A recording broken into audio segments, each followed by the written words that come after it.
Professional economist, कैसे हैं आप सब? Welcome to our own easily. भाई, मैं हूं आपकी इकोनॉमिक्स की मेंटर मिस कोमल। तो हम पढ़ रहे हैं आज मैक्रो इकोनॉमिक्स। तो भाई, आज मैक्रो इकोनॉमिक्स में हम तो मनी बैंकिंग पढ़ रहे हैं। मनी बैंकिंग में आज हम कमर्शियल बैंक के फंक्शंस पढ़ेंगे। भाई, रोज आजकल तो भाई बैंक जाना ही नहीं होता है।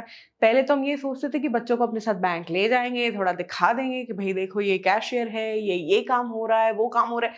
बट आज तो यूपीआई ने, जीपे ने, फोन पे ने इतना बवाल मचा रखा है कि हमें जाने की जरूरत ही नहीं पड़ती।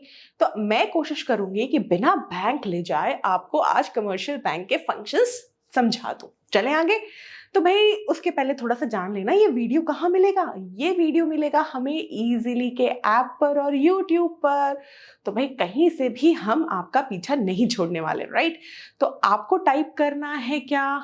इजीली कहाँ टाइप करना है? प्ले स्टोर पे जाके ऐप को फटाफट से डाउनलोड करना है। क्रिएट न्यू अकाउंट पे जरूर क्लिक करें, अपना अकाउंट क्रिएट करें और फिर रजिस्टर करें। भाई, लोकेशन ऑन रखना। कई सारे बच्चों का डाउट है, भाई ओटीपी नहीं आ रहा है, क्या करें? तो भाई, लोकेशन ऑन रखो। नहीं हो रही है तो अपना जो टाइप कर लो लोकेशन। थोड़ा सा पीछे जाते हैं तो यहाँ पे यस, लोकेशन आप ऑन रखेंगे, राइट? लोकेशन क्या रखेंगे?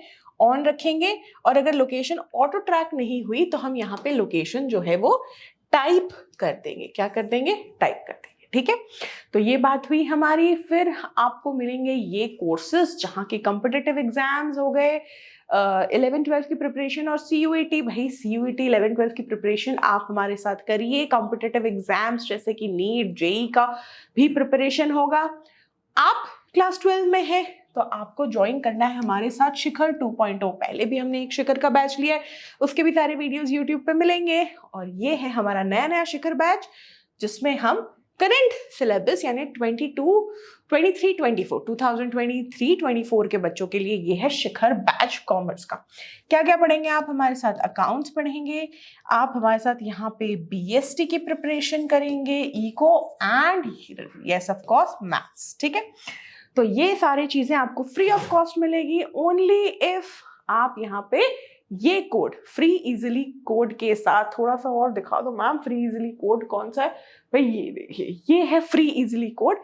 इसके साथ आप हमारे ऐप पर जाइए तो आपको ये पूरा कोर्स फ्री ऑफ कॉस्ट मिल जाएगा। ठीक है, चले, काफी डिस्कशन हो गई है तो जल्दी से हम अपने मनी एंड बैंकिंग के चैप्टर पर आ जाते हैं। आज हम डिस्कस करने वाले हैं कमर्शियल बैंक के फंक्शंस। ठीक है भाई, कमर्शियल का मतलब क्या है? कमर्शियल का मतलब है रिलेटेड टू मनी। मतलब वो बैंक जो लोगों की भलाई तो करेगा, वेलफेयर तो करेगा, लेकिन भाई साहब प्रॉफिट भी कमाएगा। क्या कमाएगा? प्रॉफिट भी कमाएगा। तो उसको हम बोलते हैं कमर्शियल बैंक। ठीक है जी। तो अब कमर्शियल बैंक कौन है? एक फाइनेंशियल इंस्टीट्यूशन है। फाइनेंशियल इंस्टीट्यूशन मतलब deals with money, deals with money. इनका मेन काम है पैसों से डील करने का। क्या करते हैं? डिपॉजिट एक्सेप्ट करते हैं जनरल पब्लिक का। कोई भी आम आदमी, कॉमन मैन के डिपॉजिट्स यहाँ पे वो एक्सेप्ट करते हैं और उनको लोन देते हैं।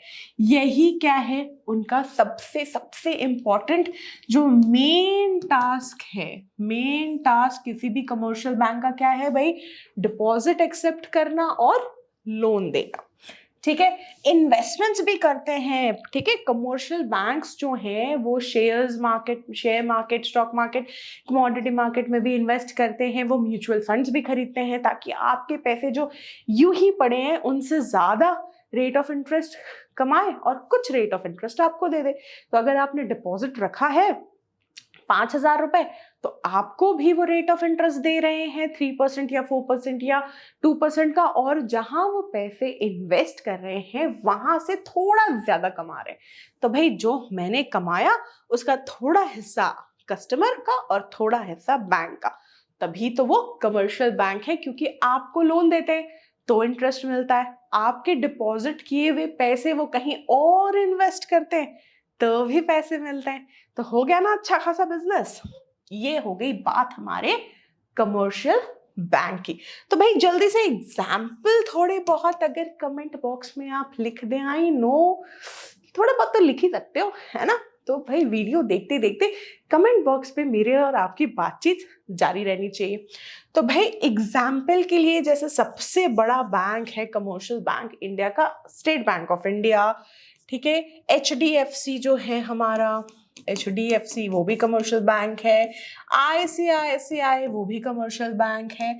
बैंक ऑफ इंडिया भी कमर्शियल बैंक है। बैंक ऑफ बड़ौदा भी स्टेट है। इलाहाबाद बैंक भी हमारा कमर्शियल बैंक है। पंजाब नेशनल बैंक PNB कैसे भूल सकते हैं, कई सारे घोटाले हुए हैं। PNB भी हमारा एक कमर्शियल बैंक है। तो भाई यहाँ पे ना कमर्शियल बैंक भी कुछ प्राइवेट होते हैं, कुछ पब्लिक होता है। जैसे SBI जो है वो पब्लिक बैंक है ना, और नेशनलाइज्ड बैंक है। तो बैंक को हमने नेशनलाइज कर दिया था। तो कुछ बैंक्स जो हैं जैसे HDFC क्या है वो प्राइवेट बैंक है, ICICI प्राइवेट बैंक है, बैंक ऑफ इंडिया जो है वो public bank, bank of Baroda जो है वो भी पब्लिक, इलाहाबाद भी पब्लिक बैंक, PNB भी पब्लिक बैंक, ठीक है। तो जैसे अभी हमने बहुत देखा है येस बैंक है, ठीक है। और उसके बाद हमारा देना बैंक है। येस बैंक हमारा कौन सी कैटेगरी में आएगा, प्राइवेट बैंक की कैटेगरी में। तो इस तरीके से जो जिसके ओनर्स प्राइवेट बैंक्स हैं उनको हम क्या कह रहे हैं, प्राइवेट बैंक कह रहे हैं। और जिनके ओनर्स जो हैं, जिनका मेजर शेयर इंडियन गवर्नमेंट या RBI होल्ड करती है, नेशनलाइज्ड है, उनको हम नेशनलाइज्ड बैंक या फिर पब्लिक बैंक बोलते हैं, ठीक है। तो कमर्शियल बैंक भी हमारे देश में दो तरीके से चल रहे हैं। तो ये हो गई बात हमारे एग्जाम्पल्स की। तो कुछ और एग्जाम्पल्स भी आप देंगे, है ना। कमर्शियल बैंक में आपको और कैटेगरी मिल जाएगी, ग्रामीण बैंक, है ना, और भी, लेकिन ये आप मुझे तब बताएंगे, हम इसके ऊपर एक डिटेल वीडियो निकालेंगे अगर आपको जानना है तो। चलिए जी, तो हम सिलेबस को स्टिक करते हुए फंक्शंस की तरफ चलते हैं। तो भाई प्राइमरी फंक्शन है, हाँ जी, प्राइमरी मतलब मोस्ट इंपॉर्टेंट फंक्शंस, ठीक है। प्राइमरी मतलब सबसे उनके बेसिक इंपॉर्टेंट फंक्शंस जो होंगे वो प्राइमरी। फिर हम बात करेंगे सेकेंडरी फंक्शंस के में, और एक उनका जनरल यूटिलिटी फंक्शन है और एजेंसी फंक्शन भी, ठीक है। एजेंसी फंक्शंस भी हम पढ़ेंगे जब बैंक एज एन एजेंट आपके लिए जो है वो काम करता है। आई बात समझ। तो हमने कौन कौन से डिस्कस करने हैं भाई, हमको प्राइमरी यानी बहुत इंपॉर्टेंट वाले function, secondary function, agency function और जनरल यूटिलिटी फंक्शन हम यहाँ पे बैंक के, कमर्शियल बैंक के पढ़ेंगे। ओके, अभी नाम याद रहेगा ना, प्राइमरी, सेकेंडरी, एजेंसी और जनरल यूटिलिटी। जनरल यूटिलिटी मतलब जो नॉर्मल हमारा हेल्प करने के लिए, कि भाई जिससे हमें जनरल यूटिलिटी, हमको खुशी मिले तो बैंक हमारे लिए कर देती है। चलिए, तो प्राइमरी फंक्शंस पे अब थोड़ा फोकस हम ले आते हैं अपना। तो प्राइमरी फंक्शन कौन कौन सा है भाई, एक्सेप्टेंस ऑफ डिपॉजिट और लोन। प्राइमरी फंक्शन कौन सा हो गया, एडवांसिंग लोन्स और एक्सेप्टिंग डिपॉजिट, दो इनके प्राइमरी फंक्शंस है। कौन कौन से दो प्राइमरी फंक्शन है मैम, एक बार और बता दीजिए। बिल्कुल सुन लीजिए, दो प्राइमरी फंक्शंस हैं, एक्सेप्ट करेंगे डिपॉजिट, क्या करेंगे, डिपॉजिट एक्सेप्ट करेंगे, एक्सेप्ट डिपॉजिट्स। और दूसरा कौन सा है, लोन देना, एडवांसिंग लोन। तो लोन देना और डिपॉजिट एक्सेप्ट करना प्राइमरी फंक्शन हो गए। अब भाई डिपॉजिट भी ना तरह तरह के हैं। पहला आ जाता है current account deposit. Current account कौन खोलता है, जो बिजनेस, जो ट्रेडर्स होते हैं ना, ट्रेडर्स जो हो गए, जिनको रोज रोज बहुत ज्यादा पैसों में ट्रांजैक्शन करने की जरूरत पड़ती है, ट्रेडर्स हो गए, बिजनेसमैन हो गए, ठीक है, उन लोग का जो है काम है करंट अकाउंट खोलते हैं, जिसमें कोई लिमिट ही नहीं है विड्रॉल और डिपॉजिट की, नो लिमिट। भाई क्या बोल रही हूं मैं, no limit on withdrawal and deposit. भाई कितनी बार भी आप डिपॉजिट कर लो, कितना बार भी विड्रॉ कर लो, वो होता है हमारा करंट अकाउंट। लेकिन करंट अकाउंट की खास बात क्या है कि यहाँ पे हमको कोई रेट ऑफ इंटरेस्ट नहीं मिलेगा। क्या नहीं मिलेगा, रेट ऑफ इंटरेस्ट नहीं मिलता। उल्टा हम जो है बैंक को फीस देते हैं, चार्जेस देते हैं for having current account in the bank. ठीक है, तो करंट अकाउंट की बात हो गई कि इंटरेस्ट मिलेगा नहीं, कितने भी डिपॉजिट करो, कितना भी विड्रॉल करो, कोई प्रॉब्लम नहीं है। और ज्यादातर ट्रेडर्स और बिजनेसमैन जिनको रोज रोज ट्रांजैक्शन बहुत सारी करनी होती है, वो ये वाला अकाउंट खोलते हैं। ठीक है, तो करंट अकाउंट हो गया। करंट अकाउंट में हम डिपॉजिट रख लिए। अब बात करते हैं हम टाइम डिपॉजिट या फिर फिक्स डिपॉजिट। जैसे कि हम एफडी कराते हैं, कई बार होता है ना 1 लाख रुपए 5 लाख रुपए की एफडी करा ली, तो एक बार में हम 5 लाख दे देते हैं या फिर इंस्टॉलमेंट 2-3 इंस्टॉलमेंट में दे देते हैं और मेच्योरिटी पे पैसा मिलता है। ठीक है, तो भाई यहाँ पे हम क्यों करते हैं?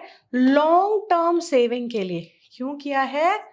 लॉन्ग टर्म सेविंग्स करने के लिए हमने टाइम डिपॉजिट या फिर फिक्स डिपॉजिट खोला है। ठीक है, इस पे रेट ऑफ इंटरेस्ट हाईएस्ट मिलता है। रेट ऑफ इंटरेस्ट जो मिलेगा, रेट ऑफ इंटरेस्ट जो हमें मिलेगा वो हमें हाईएस्ट मिलेगा। क्या मिलेगा? हाईएस्ट। याद रहेगा, कई सारे क्वेश्चंस एमसीक्यू में पूछ लिए जाते हैं कि हाईएस्ट किसमें, लोएस्ट किसमें, किसी में नहीं मिलता। तो नहीं मिलता, करंट अकाउंट में रेट ऑफ इंटरेस्ट हमको नहीं मिलेगा, सेविंग में थोड़ा मिलेगा और सेविंग से बहुत ज्यादा हमको फिक्स डिपॉजिट में मिलता है। ठीक है, तो यहाँ पे हमें पैसे वापस कब मिलेंगे? ठीक है, विड्रॉवल होगा। विड्रॉवल कब होगा? विड्रॉवल होगा मेच्योरिटी पर। कब होगा? मेच्योरिटी पर। जब मेच्योरिटी आएगी, डेट आएगी कि भाई 5 साल 2 साल 10 साल जो जितना भी हमने एफडी रखा है, तब हमें वो पैसा वापस मिलता है। तो ये बात हो गई किसकी?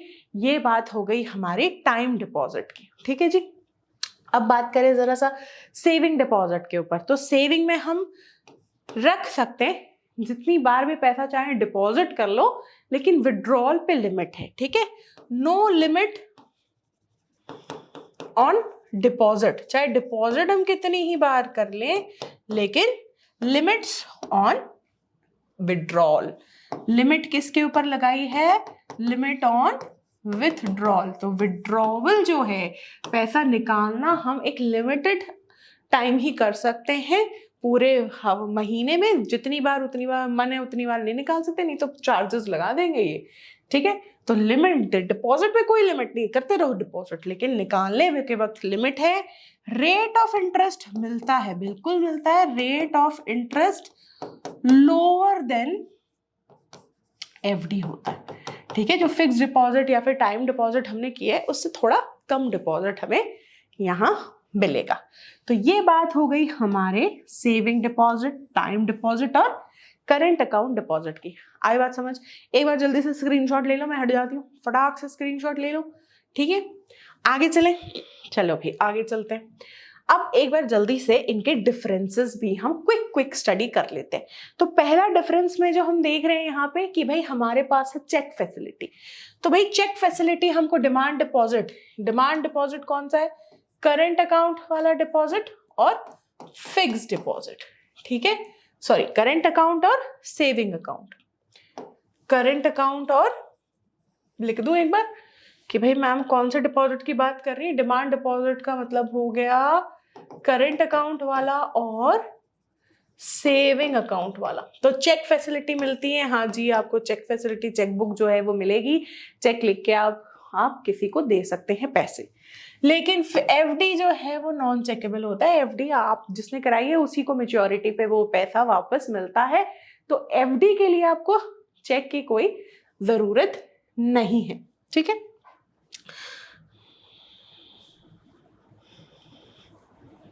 चलो इंटरेस्ट पेमेंट। तो भाई करंट अकाउंट पे इंटरेस्ट पेमेंट नहीं मिलता है और सेविंग अकाउंट में मिलता है, लेकिन टाइम डिपॉजिट यानी फिक्स डिपॉजिट से कम। ठीक है, फिक्स डिपॉजिट में हमको हाई रेट ऑफ इंटरेस्ट मिलता है। डिमांड डिपॉजिट में सेविंग अकाउंट पे मिल जाएगा, लेकिन करंट अकाउंट पे नहीं मिलेगा। चलिए, ट्रांजैक्शंस की बात करें तो डिपॉजिट हम मल्टीपल टाइम्स कर सकते हैं, लेकिन विड्रॉल में लिमिटेड है। विड्रॉल हम मल्टीपल टाइम्स नहीं कर सकते हैं। करंट अकाउंट में हम कर सकते हैं। करंट अकाउंट अगर हमारे पास है तो हमारा विड्रॉल जो है वो मल्टीपल टाइम्स हो जाएगा, लेकिन अगर हमारे पास सेविंग अकाउंट है तो लिमिटेड टाइम पर ही, लिमिटेड नंबर ही होगा जब हम पैसा बैंक से निकाल सकते हैं, ठीक है। और यहाँ पे फिक्स डिपॉजिट में तो भाई डिपॉजिट एक बार कर लो या कुछ इंस्टॉलमेंट में कर लो, और पैसा तो सिर्फ मेच्योरिटी पर मिलेगा। मेच्योरिटी के पहले भी ले ही सकते हैं, लेकिन फिर उतना रेट ऑफ इंटरेस्ट हमको सैक्रिफाइस करना पड़ेगा ना, क्योंकि हमने मेच्योरिटी के पहले निकाल लिया। चलिए, अब दूसरे प्राइमरी फंक्शन पे हम फोकस करें तो वो कौन सा है भाई? लोन देना बैंक से। जब भी हमको घर चाहिए, गाड़ी चाहिए, ठीक है, कोई पर्सनल बिजनेस के लिए कुछ इन्वेस्टमेंट्स करना है, तो हम बैंक के पास चले जाते हैं, भैया ये रहा हमारा एसेट, ये रहा आपका मॉर्टगेज हम रख रहे हैं, आप हमको लोन दे दीजिए। तो लोन होता है कैश क्रेडिट, ठीक है। Cash credit short term, cash credit refers to loan given to the borrower against his current assets, जैसे कि शेयर, स्टॉक, बॉन्ड दे दिया, कुछ समय के लिए लोन चाहिए तो कैश क्रेडिट है, जल्दी जल्दी मिल जाता है, आप अपने शेयर, बॉन्ड वगैरह बैंक के पास एज अ सिक्योरिटी रख देते हो, तो वो होता है cash credit. Demand loans, loans which can be recalled on demand, भाई जब भी बैंक बोलेगा चलो वापस दो पैसे, तो हमें वापस देने पड़ेंगे। तो डिमांड लोन्स क्या है? हमने ले लिया और जब भी बैंक हमें कहेगा कि पैसे वापस दीजिए तो हमको देने पड़ेंगे, ठीक है। एनी टाइम, यानी कभी भी बैंक हमें बोल सकता है कि पैसे वापस दे दीजिए, तो देने पड़ेंगे। Of course rate of interest हमको लोन पर कस्टमर को, बैंक को देना है। फिर आ जाती है शॉर्ट टर्म लोन की बात, भाई personal loan against some collateral security. तो भाई जो लोन हम कुछ समय के लिए लेते हैं और जिसके लिए हम अपनी कोई प्रॉपर्टी, कोई फिक्स्ड एसेट जो है वो सिक्योरिटी पे लग देते हैं, ठीक है। तो हमें गाड़ी के लिए लोन चाहिए, घर के लिए लोन चाहिए, तो वो हो जाता है हमारे पर्सनल लोन्स। अब बात करते हैं हम सेकेंडरी फंक्शन की। तो सेकेंडरी फंक्शन में ओवरड्राफ्ट, भाई ओवरड्राफ्ट क्या होता है? बैंक अकाउंट में पैसे हो गए जीरो। आपके बैंक अकाउंट में पैसे कितने हैं? बैंक अकाउंट का बैलेंस हो गया है जीरो। अब जीरो बैलेंस पे भी अगर आप 10-15 हजार रुपए ले लेते हैं तो उसको बोलते हैं ओवरड्राफ्ट फैसिलिटी। जब आपका बैंक अकाउंट का बैलेंस जीरो है, फिर भी आपने क्या किए हैं? मनी विड्रॉ किया है, मनी विड्रॉ किया है अपने अकाउंट से। मान लीजिए आपने जीरो बैलेंस पर भी 10,000 रुपए निकाल लिए, तो ये फैसिलिटी भी आपको बैंक देता है अगर आप बैंक के क्रेडिट वर्दी कस्टमर है। कौन से कस्टमर है? अगर आप क्रेडिट वर्दी कस्टमर है तो बैंक आपको ओवरड्राफ्ट फैसिलिटी लेगा, लेकिन उसके लिए वो आपसे फीस चार्ज करेगा कि भाई हमने आपको ओवरड्राफ्ट की फैसिलिटी दी है तो हम कुछ पैसे, तो कुछ इंटरेस्ट तो हम आपसे लेंगे, ठीक है। तो ये हो गया उसके सेकेंडरी फंक्शन। और discounting of bills of exchange, तो भाई जितने भी अकाउंट्स वाले बच्चे हैं ना, ये जल्दी ही समझ जाएंगे कि डिस्काउंटिंग बिल ऑफ एक्सचेंज क्या होता है। तो जब भी हम कोई क्रेडिट परचेज करते हैं, ठीक है, क्रेडिट में परचेज कर लिया तो ड्रॉवर और ड्रॉई होते हैं, भाई जिससे लिया है ड्रॉवर और ड्रॉई। तो ड्रॉई को पैसे देने हैं, किसको देने हैं? ड्रॉवर को, ठीक है। तो भाई क्रेडिट परचेज हमने करा तो हमको जिसको पैसे देने ना, वो बिल ऑफ एक्सचेंज दे देता है, BOI, जिसको हम लोग हुंडी भी बोलते हैं, ठीक है। अब मान लीजिए मुझे उसे पैसे देने हैं, कोई एक डेट ले लेते हैं 15 अगस्त को, ठीक है, या 16 अगस्त, नेशनल हॉलिडे छोड़ देते हैं, 16 अगस्त को, ठीक है। अब मुझे ना 5 अगस्त को पैसे की जरूरत पड़ गई, तो 5 अगस्त को क्या होगा? मैं बैंक के पास जाऊंगी और बैंक को बोलूंगी कि भाई मुझे पैसे चाहिए, आप ये BOI, बिल ऑफ एक्सचेंज रख लो, और इसके बदले में जो भी इसका बिल ऑफ एक्सचेंज का अमाउंट है, मान लीजिए 15,000 रुपए, तो वो कुछ नोटिंग चार्जेस काट कर हो सकता है मुझे 14,500 रुपए दे दे। तो ये हो जाता है discounting of bills of exchange, कि भाई पैसे की जरूरत है, बाद में मिलने वाले, बैंक से ले लो, बाद में बैंक जो है वो आपके क्रेडिटर से सेटल कर लेगा कि भाई कितने पैसे लेने हैं, तो बिल ऑफ एक्सचेंज जो है वो उनसे कलेक्ट हो जाएगा। तो ये हो गई discounting of bill of exchange की बात। अब बात करते हैं हम कुछ एजेंसी फंक्शन। एजेंसी मतलब हमारा एजेंट, हमारा सेक्रेटरी, क्या बन जाता है बैंक हमारे लिए? हमारा एजेंट, हमारा पर्सनल सेक्रेटरी बन जाता है बोले तो, ठीक है। तो वो क्या करेगा? ट्रांसफर ऑफ फंड्स, हमको अगर किसी को पैसे देने हैं, ठीक है, तो वो अगर वी नीड टू पे डिविडेंड, हमको अगर रेंट देना है, ठीक है, कोई बिल देना है, ठीक है, कोई हमको ट्रांजैक्शन करनी है, तो हमारे बिहाफ में कौन कर लेगा? बैंक कर लेगा। कलेक्शन ऑफ फंड, ठीक है, अगर हमको कहीं से इंटरेस्ट कलेक्ट करना है, ठीक है, कहीं से किसी चीज का इंटरेस्ट कलेक्ट करना है, किसी से पैसे कलेक्ट करना है, ठीक है, तो कलेक्शन ऑफ फंड भी हमारे लिए कौन कर देगा? बैंक कर देगा। इंश्योरेंस प्रीमियम देना है आपका, तो बैंक आपके लिए बिहाफ में आपके प्रीमियम या फिर आपका कोई आपको जब हम शेयर्स खरीदते तो शेयर्स के लिए भी पैसे देने पड़ते हैं ना, कॉल मनी, तो वो जो है पेमेंट बैंक हमारे बिहाफ में कर देगा। डिविडेंड कलेक्ट करना है, इंटरेस्ट कलेक्ट करना है, ठीक है, तो ये भी हमारे बैंक हमारे लिए कलेक्ट कर लेंगे। कोई sale of security, purchase and sale of security करें तो बैंक में डीमैट अकाउंट हम बैंक में खोलते हैं, तो वहां से हमारे शेयर्स के और बॉन्ड सिक्योरिटीज में ट्रेडिंग के सारे काम हो जाते हैं। तो sale and purchase of securities करने के लिए भी बैंक हमारी मदद करता है, हमारे बिहाफ में ट्रांजैक्शन कर लेता है। ट्रस्टी एंड एग्जीक्यूटर, ये थोड़ा सा इंपॉर्टेंट है कि भाई जब हम मरने के पहले जो हम अपनी विल, जो हम अपनी जायदाद किसके नाम करके जा रहे हैं, वसीयत जिसको हम बोलते हैं, भाई बॉलीवुड मूवी में बहुत देखा है ना ये, तो ट्रस्टी या एग्जीक्यूटर जो है वो भी हम किसी बैंक को अपना एक खास बना सकते हैं कि भाई ये रहा बैंक, मैंने इसको अपनी विल दे दी, यही उसको एग्जीक्यूट कराएगा, पढ़ेगा लॉयर के सामने और बंटवारा सही से करवाएगा, ठीक है।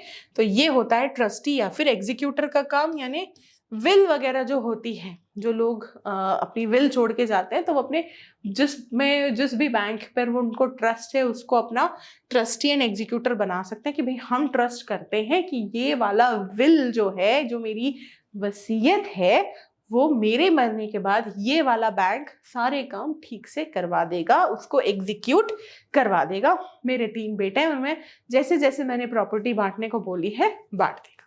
तो ये होता है कमर्शियल बैंक का एजेंसी फंक्शन। जनरल यूटिलिटी की बात करें तो कहीं अगर हम फॉरेन कंट्री में घूमने गए हैं तो अभी आजकल ट्रैवलर्स चेक की उतनी जरूरत नहीं पड़ती, थोड़ा ओल्ड कॉन्सेप्ट हो गया।